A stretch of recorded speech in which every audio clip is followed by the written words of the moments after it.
La ilaha illallah Muhammadun Rasulullah. Assalamualaikum warahmatullahi wabarakatuh. Kisah ahli maksiat yang gagal masuk ke dalam neraka sebab menangis. Dikisahkan, kelak dari kiamat ada seorang hamba yang semasa hidup banyak melakukan keburukan. Ia pernah berzina dan banyak mengerjakan perbuatan maksiat. Orang model seperti ini sangat pantas dimasukkan saja ke dalam neraka. Ternyata benar, ketika si hamba dihadapkan di hadapan Allah SWT, catatan amalnya lalu diberikan dan didapati di dalamnya ada banyak catatan keburukan-keburukan selama si hamba hidup.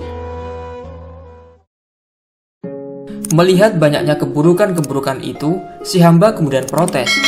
Ilahi, ma fa'altu hadhihi sayyi'at. Tuhanku, diriku tak pernah mengerjakan perbuatan-perbuatan buruk ini. Allah SWT kemudian berfirman, Inna li syuhudan thiqat. Sesungguhnya aku mempunyai saksi-saksi yang terpercaya. Kemudian si hamba mencoba menengok ke arah kanan dan kirinya, tetapi tak didapati seorang saksi pun.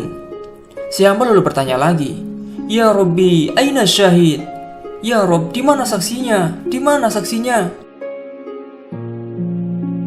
Kemudian Allah SWT memerintahkan anggota tubuh si hamba untuk memberikan kesaksian kepada hamba itu.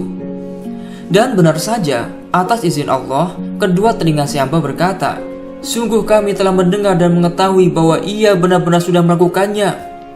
Lalu kedua mata si hamba berkata, Sungguh kami telah melihat. Lalu lidah berkata, Sungguh kami telah mengucapkan hal itu. Lalu kedua tangan dan kaki si hamba berkata, Sungguh kami telah melakukan hal itu. Lalu kemaluan juga berkata, Sungguh aku telah melakukan zina. Setelah mendengar kesaksian anggota-anggota tubuhnya, si hamba lalu kebingungan. Allah SWT lalu merintahkan agar hamba pendosa ini dimasukkan ke dalam neraka saja. Namun, tiba-tiba muncullah satu rambut dari mata sebelah kanan si hamba. Rambut itu lantas memohon izin kepada Allah untuk berkata. Allah SWT lantas mengizinkannya berbicara. Ya Rabbi, alasta qulta ayu abdin akhraqa sya'ratan wahidatan min aznafihi bitumi ainaihi min khasyati illa anjaytahu minan nar. Ya Tuhanku, bukankah engkau telah berfirman, hamba manapun yang menenggelamkan satu rambut di antara rambut-rambut matanya dengan air matanya karena takut kepadaku, maka tidak lain akan kami selamatkan dia dari api neraka?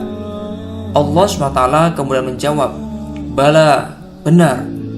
Kemudian rambut berkata, Saya bersaksi bahwasanya hamba yang berlumur dosa ini sungguh pernah menenggelamkan aku dengan air matanya karena takut kepada engkau. Setelah mendapati kesaksian rambut, Allah SWT kembali memberi perintah agar hamba pendosa itu dimasukkan ke dalam surga. Setelah itu terdengarlah suatu seruan, Ketahuilah bahwa sesungguhnya Fulan bin Fulan benar-benar telah selamat dari api neraka karena sebuah rambut yang teramat kecil di antara rambut-rambut matanya. Subhanallah. Itulah keutamaan menangis karena takut kepada Allah Subhanahu wa taala. Hal ini sebagaimana dikisahkan dalam kitab Tuatun Nasyin fil Wa'di wal Irsyad. Dikisahkan juga, kelak di hari kiamat ada gumpalan api sebesar gunung yang keluar dari neraka jahanam.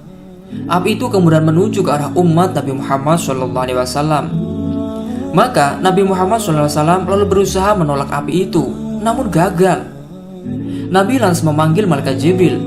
Wahai Jibril, wahai Jibril, sungguh api itu benar-benar menuju ke arah umatku dan hendak membakar mereka. Malaikat Jibril lantas datang dengan membawa segelas air. Kemudian air yang dibawa Jibril diberikan kepada Nabi.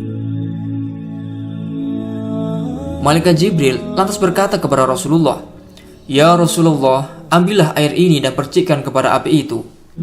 Dan ketika Rasulullah memercikkan air kepada api itu, maka seketika api itu menjadi padam. Rasulullah lantas bertanya kepada Jibril, Wahai Jibril, air apakah ini? Aku tak pernah tahu yang sepertinya dalam memadamkan api. Jibril lantas menjawab, Air ini tak lain adalah air mata umatmu yang menangis karena takut kepada Allah Subhanahu wa taala dalam kesendirian. Tuhanku telah memerintahkanku untuk mengambilnya dan menjaganya sampai saat engkau memerlukannya untuk memadamkan api yang menuju ke arah umatmu. Subhanallah.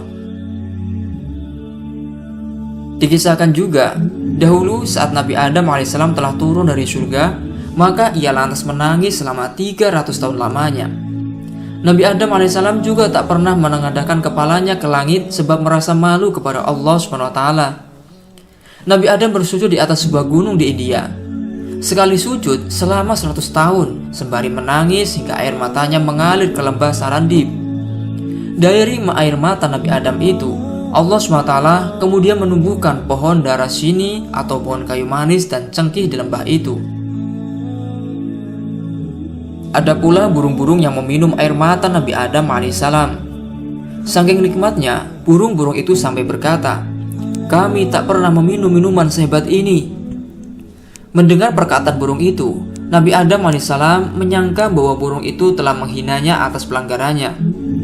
Allah SWT lalu memberikan wahyu kepada Nabi Adam, "Wahai Adam, sesungguhnya aku tak menciptakan suatu minuman yang lebih lezat dan lebih segar daripada air mata mereka yang bermaksiat."